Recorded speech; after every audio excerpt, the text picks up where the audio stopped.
Hello, everyone. Good afternoon, and welcome in the Pan-European Conference on Digital Education, which is today devoted to EMPATHEATRY project on theater activities.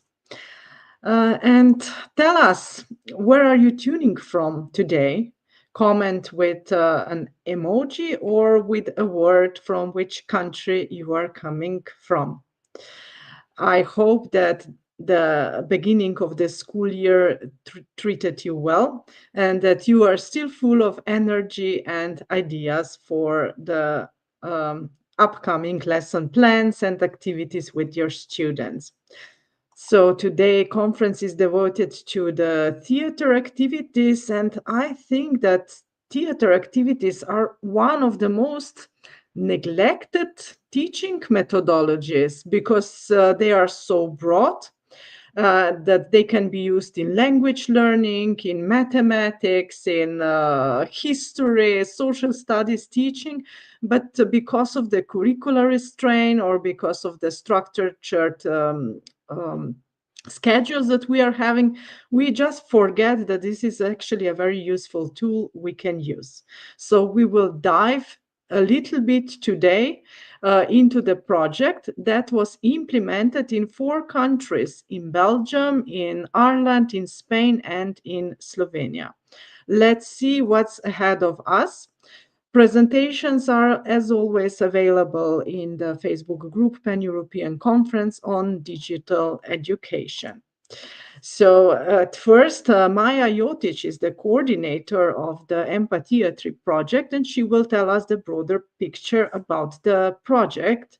So development of inclusive theater groups for emotionally empowered and active youth. Then Nadia from La Xixa from Spain will have the second presentation entitled From Challenge to Opportunity, Theater and Youth. She will present their case of implementation. And then we will move to Belgium, where Kelly will present us how to maintain motivation and a continuous relationship with young people. Kelly is coming from TADA, Brussels. The fourth presentation will be delivered by my co-worker and a very valuable team member in STEP Institute, Jerneja, Emotion O'Clock. Why and how to develop emotional intelligence in young people. And fifth presentation, yes, we have a lot of presentation today because this project had such good results and we have many things to say. So Olivia Grafenauer will speak about Theater It, how to design theater activities to promote youth development. She is coming from the association IMPRO. And we will conclude today's conference with Anja Marojevic from Redial Partnership in Ireland. She will speak about future forward recommendations for changes in society. Let's see who is with us today. Maja, okay. Let's see all the faces behind the project. So Maja, can you tell us a little bit about yourself? Hello, yes, I'm Maja from STEP Institute. I'm coordinating this project, and yeah, only 1 month left, and then we are finishing it. And yes, I'm very happy about it now. How everything turned out. Yes, I can believe that, yeah. And then we have Nadia. Hello, welcome. Hello. Yeah. Well, of course, my name is Nadia, and yes, my background is in drama and theater education. I work at La Xixa here in Barcelona, and yes, where we coordinate and facilitate projects that combine social innovation and cultural practices. So happy to be here. Welcome. Welcome also to Kelly, and Hi, greetings to everyone. Belgium. Hello. Can you Thank tell you. us a little bit about yourself? Yes, so hello, I'm Kelly. I've participated in the project since the beginning. I'm super glad to end it also with you. And my main occupation is our weekend schools. So we have 5 weekend schools in Brussels. It's a concept that came from the Netherlands. And so I hope to inspire you in how we keep over years a relationship with the same youngsters. Great. Looking forward. Jerneja, hello, welcome on the stage again. Hello, nice to be here again. Yeah. I'm Anja. I come from STEP Institute, and I will shortly say that I just love the world of emotions, and I also love this project. So let's go. Yes. Hello, Olivia. So a little bit about yourself. Yes, I am Olivia, and I come from the world of improvisational theater, so theater without any script. I teach it also to young people, and I also teach a little bit of mathematics in high school. So, Oh, that's great. So I wasn't so far from the truth when I mentioned that you can use theater activities in mathematics, right? And Anja, hello, welcome. Hi, my name is Anja. I work as a project manager in an NGO called Redial Partnership, which is based in Dublin, Ireland. Thank you very much. So, yeah, before we start, I will just mention that now the deadline is approaching, deadline for accreditation. And so, if anyone in the participants are preparing the accreditation project, you can find a very valuable guidelines on high quality tips for applications, which is on the website erasmuspluscourses.com. You can find there useful indicators, how to set the goals, etc. So check out, so maybe you can find some additional ideas. And the link for the certificate of attendance is available in the chat. You can find it there, click on the link, and then type your name, surname, and email address, and you will get the certificate of attendance of this conference soon in your email box. Don't forget to check also spam and commercials folders. So, yeah, if you have any questions for our presenters, who are all women today, just type the questions into the chat, and we will ask the presenters after their presentation is over. So I will now remove all the presenters and leave here only Maja. So Maja, can you tell us a little bit about the project, so how you implement it and what is the idea in the background? Hello. Yes. So my presentation will be a bit maybe more introductory and not about the content itself, because all other my colleagues are covering the content parts. But yes, today I will just present you what was the idea of the project and what to expect also from today's session. So yes, project is called EMPATHEATRY, and our goal, our idea was to develop inclusive theater groups, and through that to also empower youth to be emotionally intelligent and active. Here I also have a QR code for our website, so you can check what we did, all the activities, and also our results. And yeah, you already met all of the partners. Yes, we come from 4 countries. And yes, today each of the partner organization has a representative that will also present some of the inputs from their all daily work or from the project. So basically, the idea of our project was to make theater activities more accessible And here we particularly wanted to make it accessible for disadvantaged young people and also to promote their development. But to achieve that, we first wanted also to empower youth workers, theater educators, and other professionals that work with those young people. In all of the countries, we also designed and implemented inclusive theater workshops. We had also international mobility, and we created some of the results, some materials. Of course, we started with the research, then we had some trainings and workshops, but what can be useful for you is guidelines for working with young people with fewer opportunities, and also handbook on theater activities.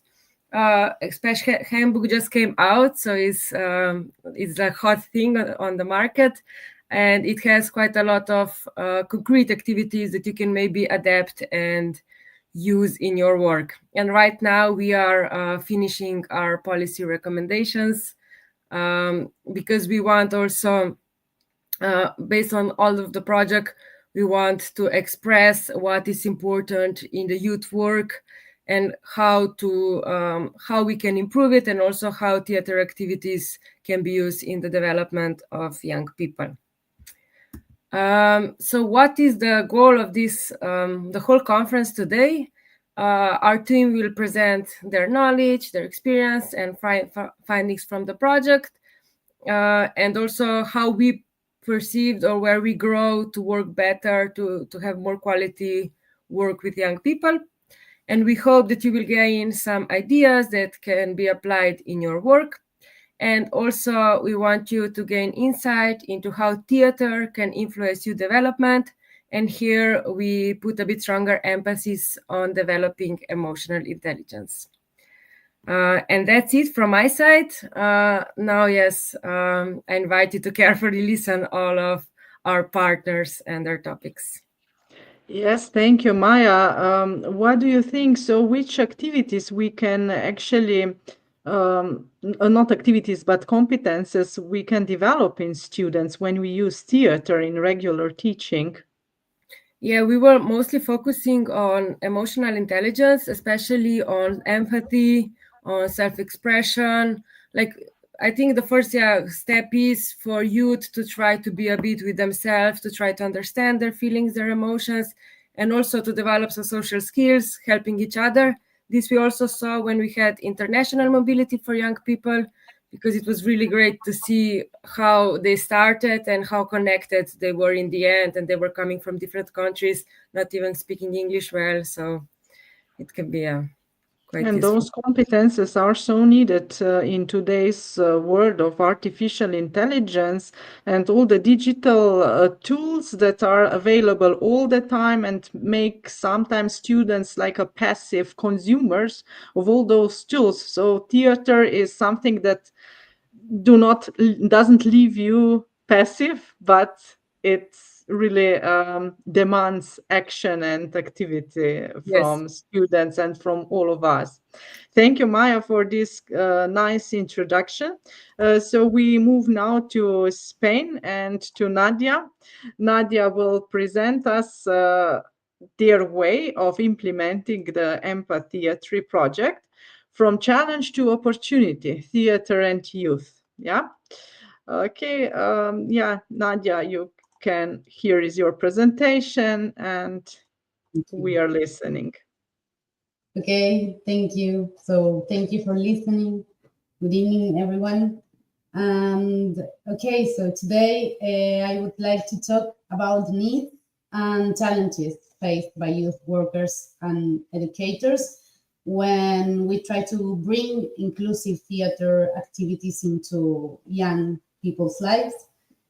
We've all seen how theater can open doors for young people, but of course, we've also seen how hard it can be to make it really work in practice. So, yes, today I share both the struggles and some of the lessons learned. So let's start. Well, the first one, why is this relevant? Why is it important for us, inclusive theater? And it's because for us, it's not only about acting or putting on a show. It's about giving young people, yes, a place where they can express themselves, where they can feel a sense of belonging and build social and emotional skills. But at the same time, theater can be intimidating, standing in front of others, showing vulnerability. That's why we need to talk about the barriers before we can really unlock the potential. So let's talk about the main challenges.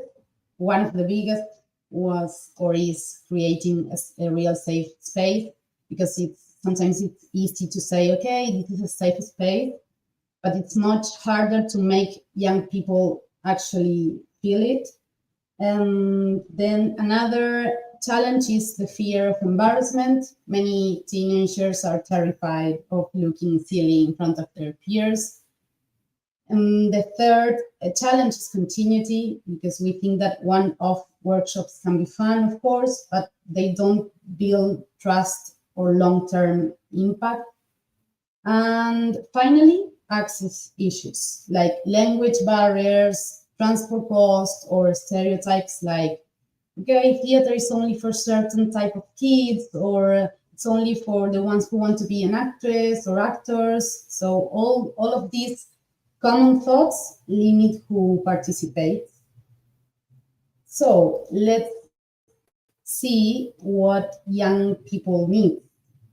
For us in this project, we found that to really engage young people need much more than just artistic activities. They need practical conditions, for example, well-organized schedule. For example, I don't know, if the workshop is late in the evening, okay, do they have transport home? Or if it's during lunch, do they have food? So it's not only think about the activities itself, but we have to keep in mind all of these other things, that it's not just especially theater activities. Then they need emotional support, a sense that someone is listening to them, not just directing them, sense that they are contributing to build out something. Then they need safe environments and positive role models. For example, I don't know, when they see older peers or facilitators who are open and respectful, it always encourages them to take part.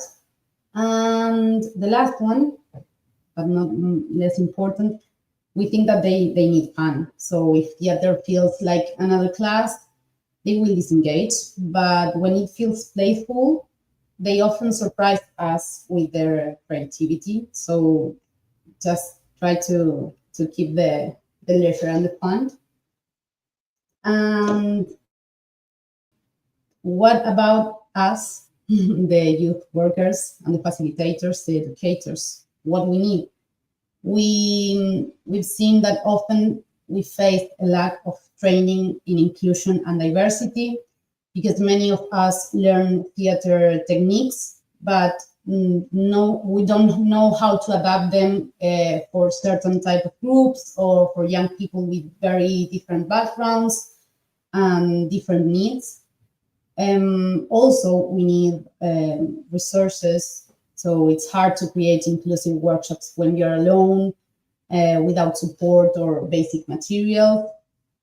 Another issue that it's important, for me it's really important, is the self-care, because sometimes this work can be emotionally heavy. So this is something that we have to rethink and keep in mind, that we also need our strategies for self-care and stress management. Yes, I think that we have one central gap that it's clear. It's that we need more specific tools and trainings like this to support, like this project, to support inclusive theater workshops. And yes, let's talk about the good part, the effective practices that we've been developing during the whole project. And what helps to us, one thing, it was flexibility. For example, I don't know, if the group comes in tired, okay, so we may need to switch from a high energy game to a calm activity, for example. So need to have the capability or the adaptability in order to change the rules or the activity and see what the groups needs. We also use co-creation, always ask at the young people what themes or games they want to explore. So in that way, they feel also ownership. The other one is to make a good framework, clear rules of care. It helps a lot because it creates a sense of respect and recognition. Then offering multiply entry points. Some young people, for example, may want to speak, others prefer movement, others just to watch and join later. And finally, continuity, because working towards a shared product, for example, like a small performance, a podcast, or even just a group ritual that keeps motivation alive. And it's really important to pay attention to the motivation and to keep alive. So yes, these are the effective practices that for us it works in this project with this type of group. Then let's talk about the inclusion and bias, because I wanted to speak in this, especially inclusion and bias, because I think that inclusion is not always automatic. So we need to be proactive about accessibility. So try to make sure that instructions are clear, that using simple languages, that adapting timing for those who needs, for example. And we also need to check our own biases. For example, do we always choose the confident kids as leaders? Or do we unintentionally ignore the quieter ones? That's are questions that for me are always useful to keep in mind. Always just ask me, okay, what is this group? What happened? What is my own biases on this environmental and this session?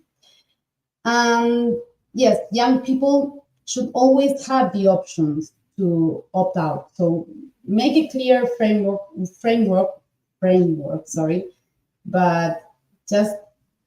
the important thing is the framework has to be with respect, with no judgment. So always have the option to opt out without being punished. It's important for us again. And yes, then we have to talk about the innovative approaches that we're developing during the project.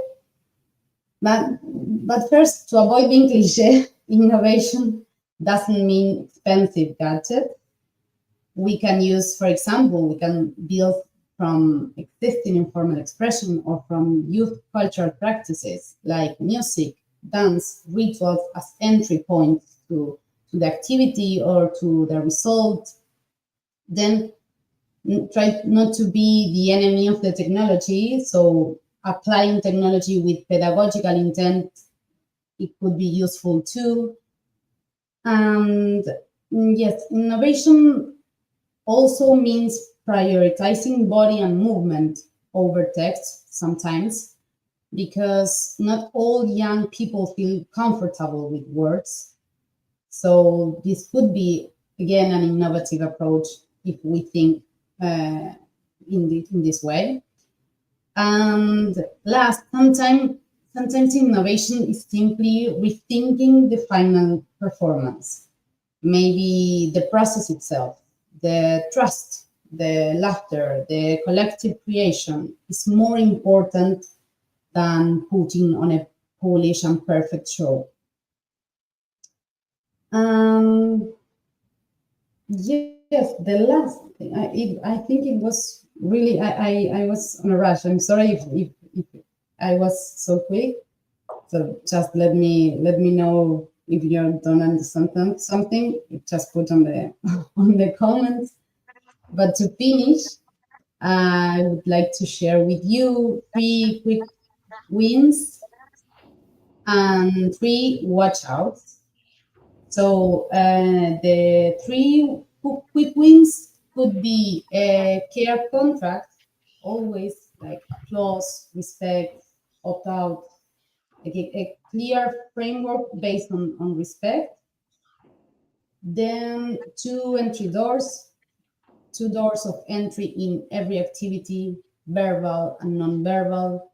Just make pause if it's needed.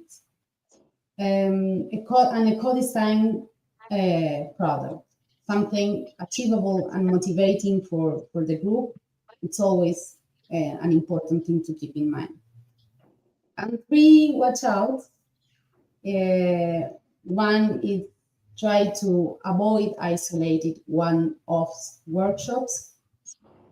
The other one, don't force personal exposure or intimate sharing, especially when we are working with emotions. The third one, if it's possible, avoid adultism. So try to keep the agenda centered on young people's needs. That's also something that we have to have in every sessions to have in mind. And yes, I think that's it. Thank you very much, thank you. Nadia. Thank you. Congratulations Thank you for your work. And here we have a question by Lydia. Hello. Yes. In your opinion, which is harder, speaking in public or expressing characters' feelings? As yours, like, yeah. But for me or for the group? No, because when you are acting, you have to express the character's feelings, not your own. So what is harder, speaking in public or expressing the character? Well, it depends of the characteristic of the group, because if sometimes you have language barriers, for example, could be more difficult speaking in public. But I think that yes, it depends on the group, but we have to take into account and create a safe space and a safe environmental in order just to go to the scenario with these skills developed. So I think that it depends on the group. Sometimes I think speaking in public it's harder because and if the public, for example, is the same age that the teenagers that it's on stage, I think it would be harder too. You had a really special group because not all of the participants in theater spoke Spanish language. So how did you proceed? I mean, I cannot even imagine. It was hard. At the beginning, it was hard because we were speaking in Spanish and there were Wolof, Darisha, French. But yes, at the beginning, it was slowly. We have to manage the time slowly than a regular session. And then we have to see each one if they are understood the lesson or the activity, and then rethink in that moment, okay, maybe we can do it like that without words, with movement, we have to make an example with body in order to catch the activity. So yes, we have to readapt and be so very flexible to Yeah, you worked a lot on psychological safety and trust. So this is your special case, and really grateful and congratulations for implementing and that you shared the experience from us. Greetings to Spain and greetings to Belgium. In Belgium, in Tada, hello, Kelly. You Hi. are working with youth on a long term. So your topic is how to motivate them, how to maintain motivation and a continuous relationship with young people. So how you convince them to come to weekend schools, but they don't need to come. Indeed. So at Tara, we organize weekend schools, which is the word school, but it isn't school, in fact. So it is a leisure. Our youngsters can enroll at 10.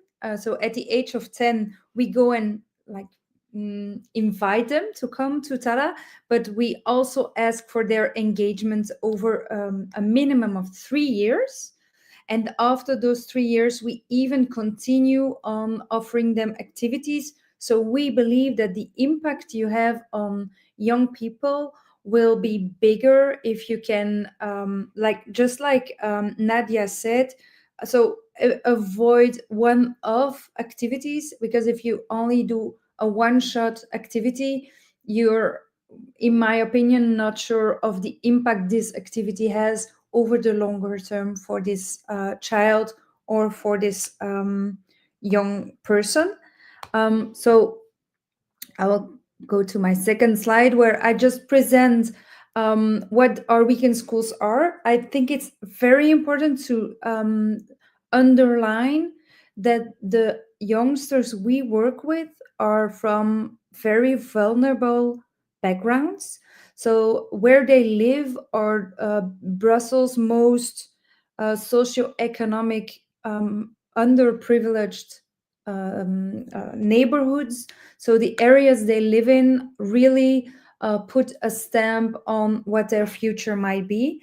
And we know from scientific research that children as of the age of 12 tend to have this set this bar for themselves of up to where they can grow in their lives. So if you ask a child aged 10, they are still very open to what the future might bring for them. And so that's why we want to grab that enthusiasm of a younger child and continue working with them over a longer period, because we believe that we can that way accompany them through a difficult change in their lives. So from child to a youngster is motivation changed, puberty knocks in, and so this is why we believe we should connect with them over a longer period. One of the ideas is that we really put effort in continuing this relationship with them. So it's not for granted, especially not with the young people we work with. So if they are from a more vulnerable background, then it is not that given that they are present every time you just expect them to be there. So we invest a lot in the communication. So even in between activities, they get messages from us. We motivate them. We give them these small teasers in order for them to be really motivated to come to the next activity. And we believe this generates impact. So I would like to start with just a more theoretical idea about motivation, where motivation can be intrinsic or extrinsic. And I think a lot of you will know that the intrinsic motivation is the one that you would like your participants to have. So a teenager that is in your workshop because they themselves are so driven by the idea of this is valuable to me, that's what you would prefer them to have. An extrinsic motivation can be because their parents want them to join, or because they feel kind of obliged by you or by their friends. So it's super important to find the thing that sparks on them, in order to have this more sustainable motivation. I see there's a reaction. I think that every teacher who loves that job, loves the kids, tries to make them having confidence to speak in public. Okay, I think that's a reaction on the previous speaker. I would like to, introduce to you the theory of self-determination. It's a theory that we at Tada use a lot, and it is about the 3 elements that makes motivation thrive. It's not only applicable to children, youngsters, it's also applicable to adults. So if you look at yourself, then you will recognize probably these 3 aspects.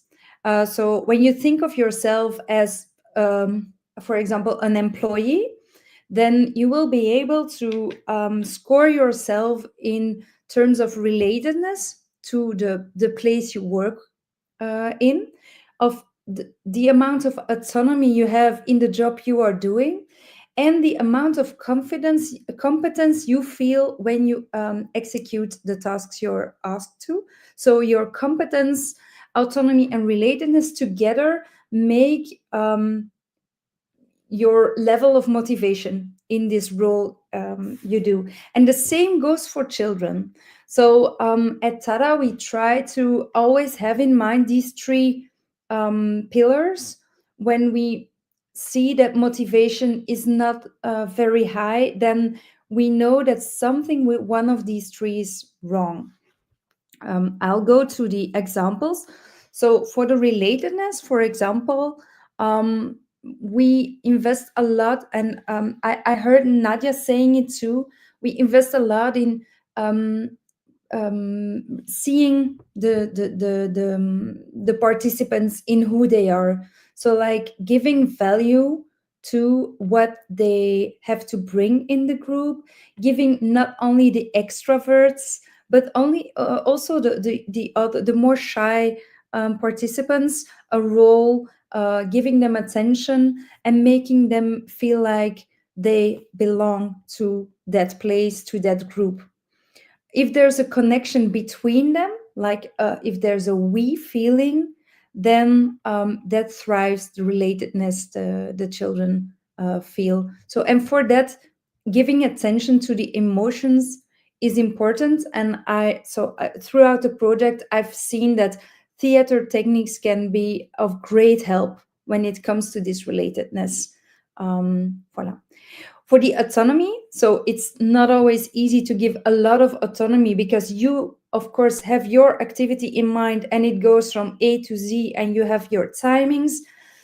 But at the same time, when you have your timings, try to see where your participants can choose. So giving different roles, letting them choose the groups, or for example, having a split and giving 2 options for an activity. It's also, it just gives this extra idea of I am the driver of this activity. I'm also steering the activity. It's not only them telling me what to do. And just in terms of language, switching a must into a can makes a lot of difference. So we tend to speak, but maybe it's a cultural thing, but we tend to speak in you must this, you must do that, you must later on do this. So if you just switch it and you say you can, then already the feeling of I have a choice is created. Next to that, the last one is competent. Of course, if you're giving a theater workshop or anything else, you probably have starters, so you cannot say they already are specialists once they enter your workshop. But at the same time, at Tada, for example, we really put attention into mentioning when you see something positive. So if you see, okay, you were super great in analyzing this situation, or you are really a good public speaker. Very often you will, it's a bit sad, but it is true that a lot of children don't receive that amount of positive feedback on what they do. So complimenting them just by expressing what you see them do and the small positive things they show you, it makes them grow, and it will also make them very motivated to stay in your activity later on. So how do we integrate this theory into the activities? So you involve them in the decision making. Like I said, you can sometimes let them choose.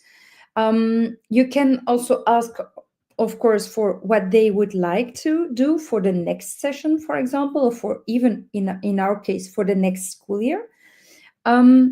We also, when they grow older, give them responsibility roles. So they tend to give back by taking up like a leadership or animator role, or accompanying younger participants. So if they are the more experienced ones, this also drives their their competence, of course, but also their autonomy. And then what is very nice for the relatedness in your group is always to have the check-in activity, like making the group land into the day, into the moments, and also softly connecting with each other. Nadia mentioned it before, energizers. So if you feel the energy is low, you switch to a more active activity. But also if you feel our groups can tend to be a bit too high on the energy, and then you can just also slow down them with a nice methodology. Voilà. What is important for us is that the end of the activity and the start of the activity, you have this group feeling. So the relatedness tends to be whole into two main parts of the activity, and then between we are more free in what we do, but the start and the end will always be very important for us. Voilà. And then just in terms of a very long-term planning and more practical, so this is the structure that we have when we work with the different ages. We base this model on the identity of belonging. So it's, I noted it down. It's in one of my slides, so you will be able to see it afterwards. But there's the theory of adolescence. It's called the theory of Maja, and there you have the way identity is being constructed, and these age groups, they are related to those identity phases in the life of a child, of a youngster, of growing into an adult. Aged 9 till 12, we offer very structured activities. It's very clear what is going to happen. It's very clear what the timing is. And as of 13 to 16 years old, we give more autonomy. We give more choose. It's more a pick and choose what you need. And as of 16, they are, as far as I'm concerned, they are more free to choose whatever they need. So you can have really a board of youngsters giving you advice on what the activity should look like, when it should take place. Please don't do at 10 o'clock, ma'am, because then we are still sleeping. So from the adult perspective, 10 o'clock might be okay. But if you really onboard your youngsters into and giving them the steering wheel, then you probably will be able to have activities that are more tailor-made to what they really need. Voilà. Just the last thing. So in green here, I just give the major tip that the social media are your friend. Sometimes they aren't, but in this case, you can really not work as far from me. You cannot work and communicate enough with the young people if you are not on their networks. So you really need private messaging. You need to announce your events, and in order to contain this relationship and continue it also outside of the physical activities. So it will give them their way of staying connected even when the activity is not at that point taking place. Voilà. I'm seeing if I have one last slide. It's on difficult behavior. This might seem a bit of a negative wording, but when working on the longer term with young people, they tend also to be comfortable with you. And every parent will say that once they are comfortable, they're also often testing you and trying to behave maybe a bit less respectful or try to test your limits. So the understanding adolescent behavior, it's not a topic of this training, so I'm just telling you that it's important to train the ones that are coaching the workshop or like interacting with the children and the youngsters to understand these challenges, because it can be very stressful to be in front of a group that is testing your limits. And if you don't know how to keep the positive spirit, then it's going to be a hard time for you. We at Tzara, we believe that the pedagogy is it's necessary to have a very positive way of approaching youngsters, so seeing their talents and not their restrictions. We have from the base, we believe a positive approach is needed. So helping each other out, teaching them how to connect, how to reconnect when there's a dispute, creating a safe environment before the group can go into an activity. And every week, in fact, we repeat how to behave in the group and what the group rules are and what their forces are. So voilà. Okay. Well, I'm super open to questions if anyone would like to. This was my last slide. Thank you very much for your presentation. I don't see at the moment any questions, so we can move forward. Thank you for your work and congratulations on your long-term project with youth. Yeah, always happy to see how TADA is working. And now we move to Slovenia. Yes. So Jerneja, welcome on the stage. We have 300 participants with us today, so we are very happy that so many of teachers are interested in the theater activities for youth. And you will speak about emotional intelligence in young people. So the floor is yours. Thank you. Yes, I'm also happy that teachers are interested, and I believe that along together with parents, teachers have a big, great role in developing emotional intelligence, and I am grateful that you recognize this topic as important.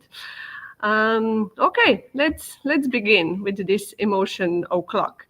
And since it's time for emotions, or for the emotion o'clock, I invite you to take a couple of moments to just reflect how you feel now.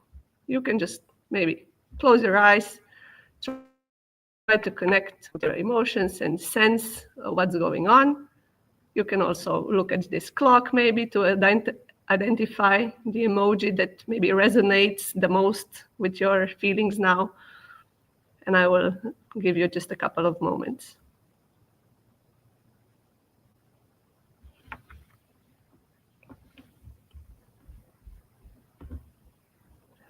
Okay. I feel a little bit nervous, but also very excited to be here today on this at this conference. And these are short check-ins, emotional check-ins, I call them, that can make a big difference if we do them consistently, if we do them long-term.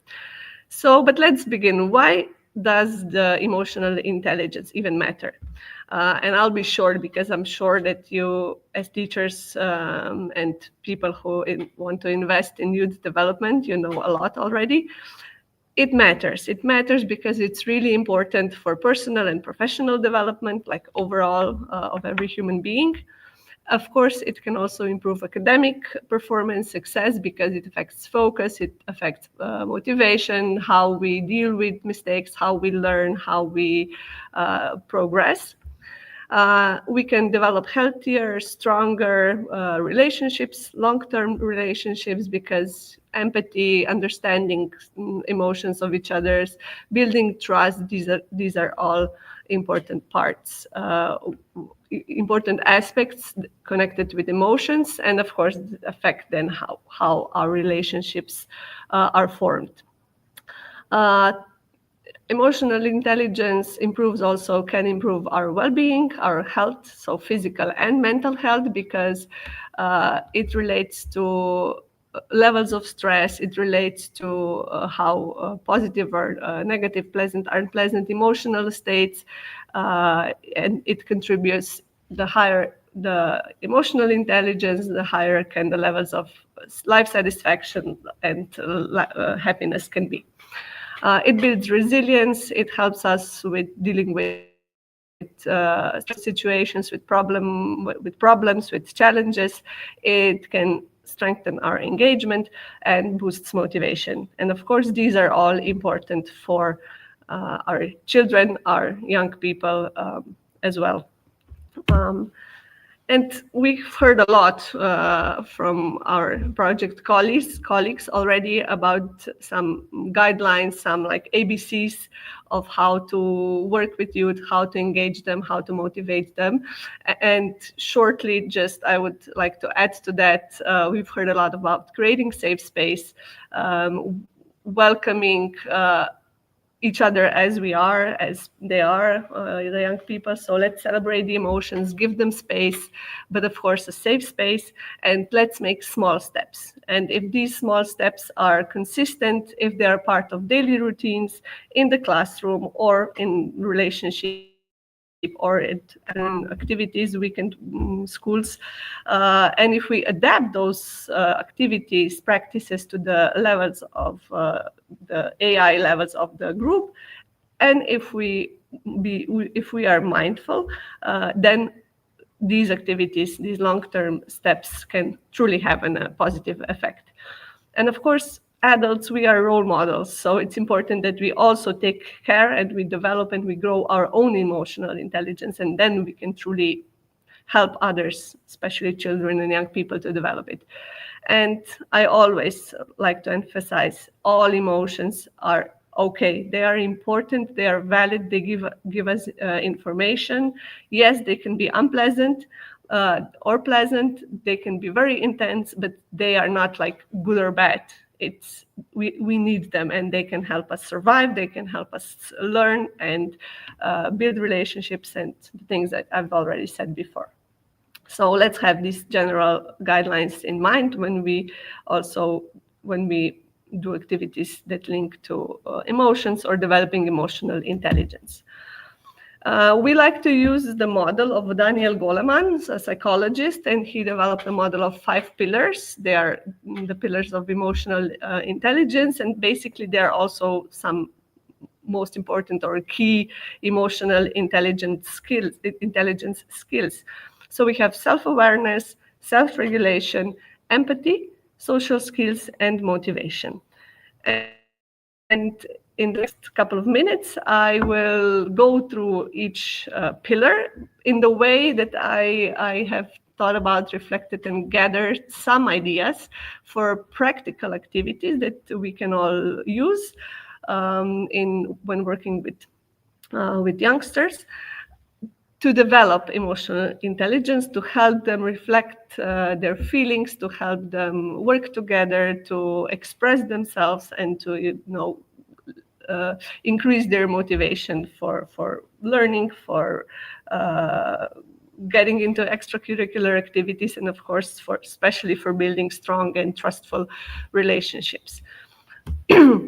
So let's start with self-awareness. So this is, before that, I tried to, since this is a project about theater, I tried to connect these exercises, these activities with the world of drama, world of theater. So first we have self-awareness. So the ability to notice, to recognize, and to express our own emotion, to be aware of them. So some activities here, for example, we can just do simple exercises when we just observe our own emotions in the mirror, or we can also form pairs. One person moves, shows some emotional expression with the body, with the face, no words, and the partner has to mirror that, and then name the feeling, and then we can open up a discussion about what was going on. We can do individual tasks like having mini monologues where students think about or draw a card with specific emotion, and then they have to improvise a 30-second monologue, and they say, today I feel nervous because, and then they can continue, improvise, and think about that emotion. And one activity that you can do, and I have already had a chance to do it with the next speaker, Olivia, and her team. It was a game of like passing an emotion sound around the circle. So we stood in a circle and we chose one emotion, and then we showed with sounds how that emotion, how we can hear that emotion, and we had to amplify it from the first to the last in the group. And I must say, it's not only a fun activity, it can truly be a really powerful activity, and it opens up opportunities for different discussions, to different challenges as well. So if you take time for it, I think that it can be a really useful tool also in the classroom.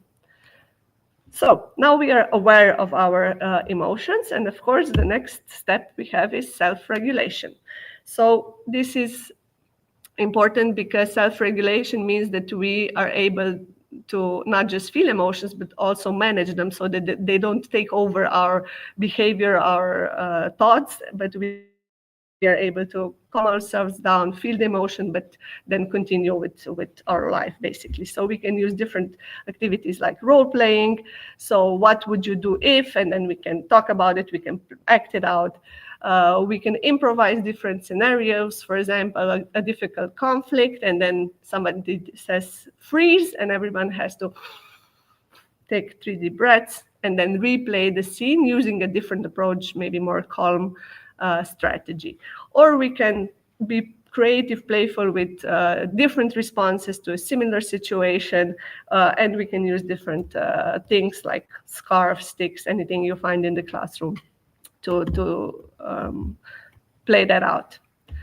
Now we can notice, we can regulate, and then we are in touch with others. So empathy, it's really, really important. So this ability to not just sense the emotions of others, to understand them, but also understand the perspective of another person without judgment. So here, we know, let's walk in the shoes of others, so we can have simple like costumes, and we can pretend, and children and young people have to guess who that person is, how does that person feel. We can have different activities for perspective taking, when they have to, for example, play out a conflict from perspective of 2 different persons, not just my perspective, but also others. Or we can just like somebody presents a story and others silently, non-verbally show how, try to portray the emotions that they sense, that they notice in the story. And of course, when we are in relationships with others, we need social skills. So communication, collaboration, and everything that comes, that we need for successful building good relationships and working together successfully. So a classical game of building a story, everybody says one sentence and then the next person continues, yes, and then we continue. So it can also simple activity, but it can be really interesting and powerful. Or we can create group sculptures non-verbally on different words and concepts related with social skills, and then this can open up a discussion about it, and how, especially a discussion that we hear young people, what do they have to say? And of course, let's encourage volunteering, because this gives a lot of opportunities to build different social skills. And last but not least, but for now, yes, motivation. And of course, we could be speaking about that every day, all life, because we all need it and it's important. And motivation is also, of course, related to goals. So use opportunities to talk about goal setting, different methods, how we can achieve our goals. Improvise, like obstacle improvisation, when they have to reach the goal, first just a physical goal in the room, and then we throw obstacles out and they have to deal with those obstacles, and then we can build and think about our own goals and how we can achieve them, what could prevent us from achieving the goal and getting the success we want. And talk about the future, talk about them. Let's listen to young people and let's help them imagine their future so they will know what they want and how then we can help them achieve the goal with teaching them how to set smaller goals, how to do the steps, how to involve others so they will be supported in the process of achieving the goal. So I was also fast. Hopefully you understood me, and I thank you for your attention. And the last picture was also a checkout meter, emotion meter. So another deep breath. Let's think about how we feel now. We will slowly conclude with the conference and then also with the day. Just use this opportunity for self-reflection. And I invite you to try different activities, and we are always happy to hear from you. What have you tested and how did it go? So thank you. Thank you very much, Jerneja, and also for this emotional tools that you shared with us. So the participants can find this presentation and also the other presentations in the Facebook group Pan-European Conference on Digital Education. And as you can see, the activities that presenters are sharing with us are very concrete and useful in using in teaching practice, in either in classrooms or also in outdoor settings. And tomorrow in our follow-up email, we will send the booklet with the activities that is one of the results of the EMPATHEATRY project. So thank you very much. This is one comment, very interesting ideas we can easily integrate in our setting. Yes, that's great. And Lydia is saying, put yourself in others' shoes is my favorite. So yeah. And let's move now to Olivia, and still in Slovenia. So Olivia is coming from association IMPRO. She will share with us her presentation on Theater It, how to design theater activities to promote youth development. So now we will focus on designing. Yes, welcome, Olivia. Thank you. Yes, so my presentation is about designing youth activities, mostly based on our experiences as an organization. So firstly, who we are and what we do. We're a non-governmental organization that works in the field of youth and culture. As our name, Association IMPRO, implies, we work mostly with improvisational theater. On the one hand, we create theater productions for and with adults, youth, and children. And on the other hand, we through the years developed many many methodologies on how to use theater also in other environments and to chase different goals than just performance. So to maybe start with our biggest program that we have to present it, it's Šibilja, it's School IMPRO League, which is a program of improvisational theater for high school students. It's almost 30 years old now, so it has a long tradition. And every year, 20 to 30 groups are involved, around 200 to 250 participants, where they learn the basics of improvisational theater. The classes that they have are weekly. They form a group at their high school or other organizations, and they have weekly workshops with qualified mentors. One of the goals we also try to reach, and that we find very important, is that they not only do they do it, but they get to see how other students across Slovenia do it.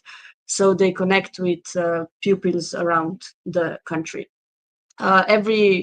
Every week, we also have public shows where the students perform with each other and for other young people.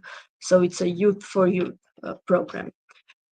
At the beginning, Šibilja was mostly a theater and performance-based program. So it was more just like the art form of improvisational theater. But over time, it evolved to a strong emphasis on youth work.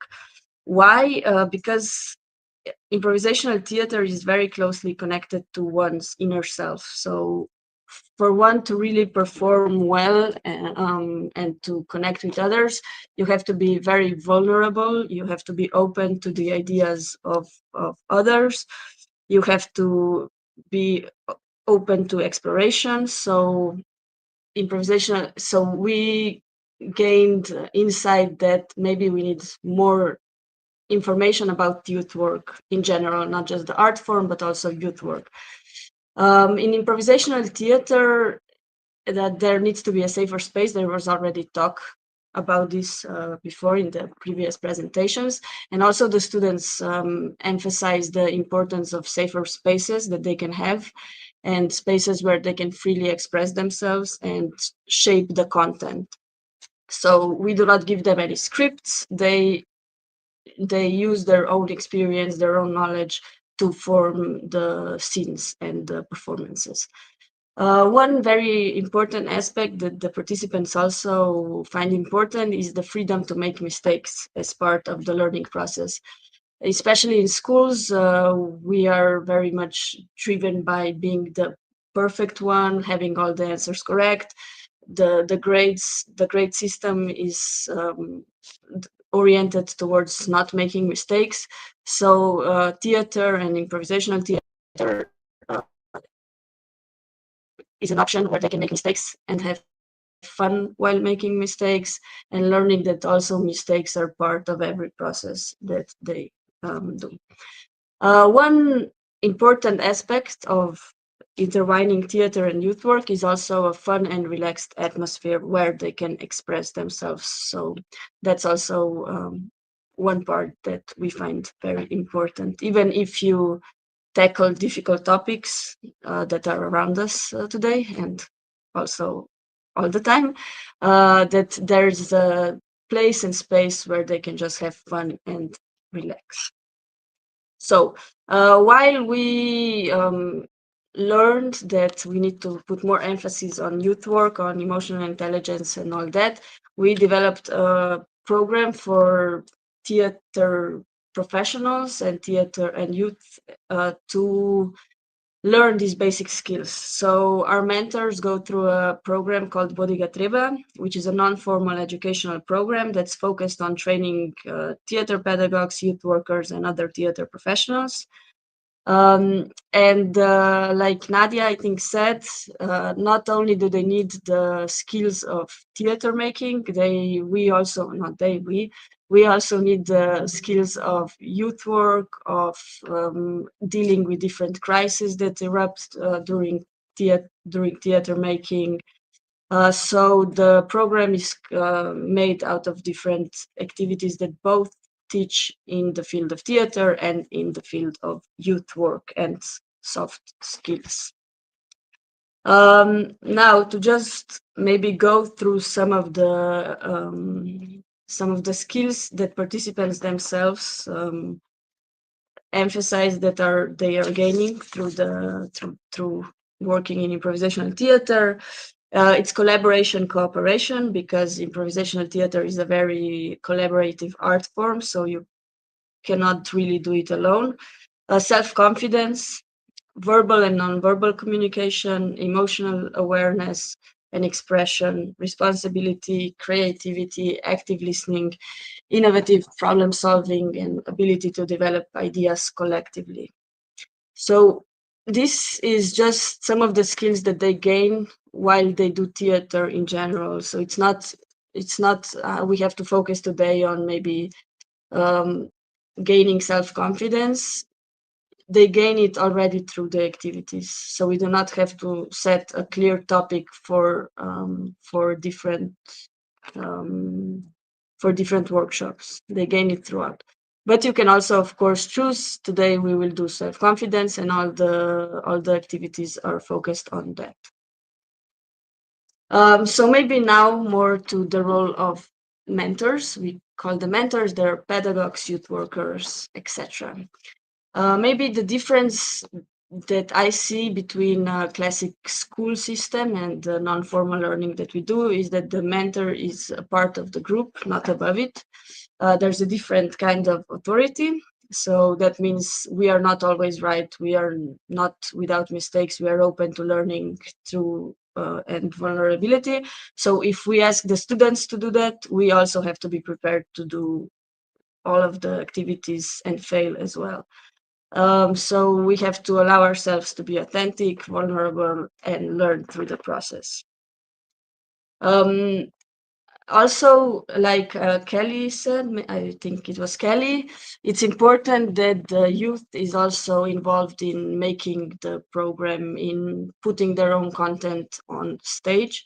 So it's a collaborative, horizontal relationship. Maybe we come with the idea of the framework, how we're going to do it, but the participants have to be free to explore themselves without us saying, no, this is wrong, this is not what I had planned, this is going in some completely different direction, we have to return to my direction. So we have to be flexible enough for the participants to put their own ideas and give them on.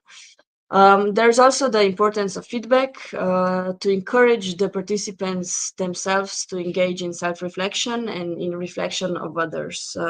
With that, they also gain the responsibility for the content that they do, and they internalize it more. Okay, so maybe as teachers, sometimes you have to switch the role to a different role. So maybe I'm explaining mathematics in my case, and then you switch, maybe you turn the space into a circle so that everybody feels more equal. So the switching between different kind of authorities is something that has to be done in order for theater activities to really work and the participants to really allow themselves to express themselves. So with that, I would like to motivate you to move the tables and open the space and use some of the theater activities in your own. Yes, absolutely. Because with theater activities, we also promote growth mindset. So, learning from mistakes, persistence, and collaboration with others. Thank you, Olivia, for this sharing. Uh, and good luck with other projects that you are having. And yeah, now we are ending this project, right? Uh, and hopefully inspiring others to implement the activities in their classrooms and settings. So now we spoke about designing, we spoke about emotions, we spoke about experiencing different activities and motivating. And now is the turn for policymakers, so for changes in the society. And here where Anja is coming. Anja, welcome. Hi, thank you. So your contribution is on Future Forward. So recommendations for changes in society, and you prepared a presentation about this topic. Yes, thank you. So as part of our project, our last step was to create policy recommendations. It is still not yet finalized, but it will be very soon. But the text was done, and we are only waiting for the design. And so we can share what we have come up with. We try to aim for a systematic change in the system to make sure that inclusive creative arts are accessible to marginalized youth. So in order to do that, we first need an ongoing practice, which is based on the training for youth workers and educators by using interactive methods like role play, case studies, and so on, so that professionals can stay equipped. The trainings should prioritize different group dynamics and conflict management and mental health and different sensitive issues that young people face in their everyday lives. And peer exchange and coaching would also matter in enabling professionals to share the methods. Then we also call for a continuous financial and infrastructural support, especially in the remote and marginalized communities, because stable funding and dedicated support would really allow art activities to help the young people. Our recommendations support different ways in helping young people to also become mentors and active co-creators of the changes in their communities. And we also propose redefining arts and culture within policy frameworks, treating them as central to health and social cohesion, and not just as entertainment. In education, we ask policymakers to fully integrate theater-based learning and emotional intelligence in school curricula. Teacher training must include creative facilitation skills and helping teachers use artistic methods for inclusion, especially with at-risk and special needs students. Non-formal education should also be involved in delivering theater programs. This is extremely important. While for the mental health sector, we recommend to embed creative arts in youth prevention programs, and that there is also a clear value in investing in research connecting arts participation to emotional resilience. We believe that policymakers should use and fund evidence-based approaches where creative activities are proven to support community, and as well, of course, the school-based work on the mental health. For the creative sector, youth well-being should be at the heart of the program, design and funding, because it's critical to acknowledge theater's major contribution to the social inclusion and the civic engagement of the young people. Policies must encourage partnerships across different sectors and to make performances and workshops accessible and also relevant. Youth work policies should include theater methodologies because they enable participatory approaches to sensitive issues. In employment, we recommend valuing creative methods for developing different skills, particularly communication and teamwork. And for digital inclusion, we believe that investment in infrastructure would give young people access to art-based activities, and mental health investment would also help to create like safe online tools for the young people, and policies should also promote youth co-creation as well as digital literacy. Where am I? Yes. Yeah, I think I skipped the slide, but I spoke about it. In summary, for youth theatre and creative arts to become tools for real inclusion, well-being and resilience, they must be recognized and funded as essential and not optional extras. So our recommendations call for a joined-up policy approach, supporting professionals, building infrastructure, and putting youth voices in the center of that change. Thank you. Thank you very much, Anja, for... I'm sorry. Thank you very much, Anja. I almost removed you before, for your presentation and recommendations.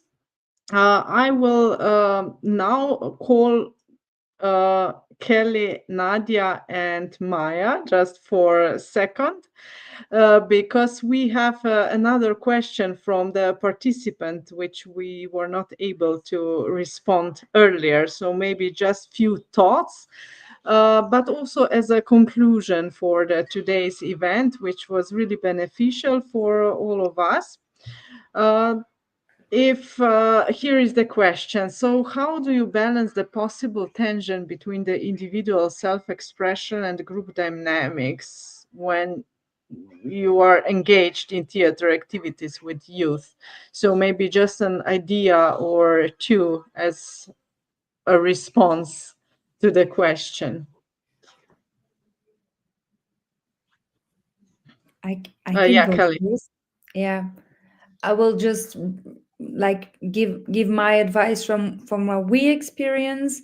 And in terms of priority, you should unfortunately always give priority to the team, to the group dynamics, because giving allowance to one individual is also like inherently you will allow then for this person to cross the boundaries of the others. And so like giving priority to the individual is also neglecting and not respecting the boundaries of the other. So my response would be very the part of social learning in theater, right? About collaboration, empathy, etc. So any other thought maybe on this? I think that that's why I know that it's something that sometimes it's like a dream, but if it's possible to have another person into the session that can help in this situation, when you are continue with the lesson, it would be really nice, because we have to keep, of course, we have to keep moving and keep forward for the benefit of the group. But if you have a support, you have a support team or someone to help with this situation, it would be also great just to take a part and see and work with that individual thing. Yeah. Okay. Any additional thought? No, I would just agree with both of them. And I think it's not just for theater activities in general, it's for youth activities or group work. But yeah, I think they both answer. Great. So thank you very much. With this, we will conclude the event for today. Please give us the feedback and evaluate the conference. The link is in the chat. And we would also like to invite you to our next conference, which will be in October. We will still play, of course, and the topic of the conference will be the toy-free month. We will give the focus on kindergartens and primary schools, invite them to participate in the initiative Toy Free Month, which promotes sustainable play, where we remove classical plastic toys with activities in which children design their own toys and games. We already tested this initiative in the kindergartens in Austria, in Slovenia, and Poland, and in Greece. And now we would like to share the guidelines with all the interested teachers who would also like to implement a similar activity. So we will devote the whole conference to this. Welcome to attend. The registration form is already up on the web page and running. Thank you very much and happy teaching to all of you. Goodbye.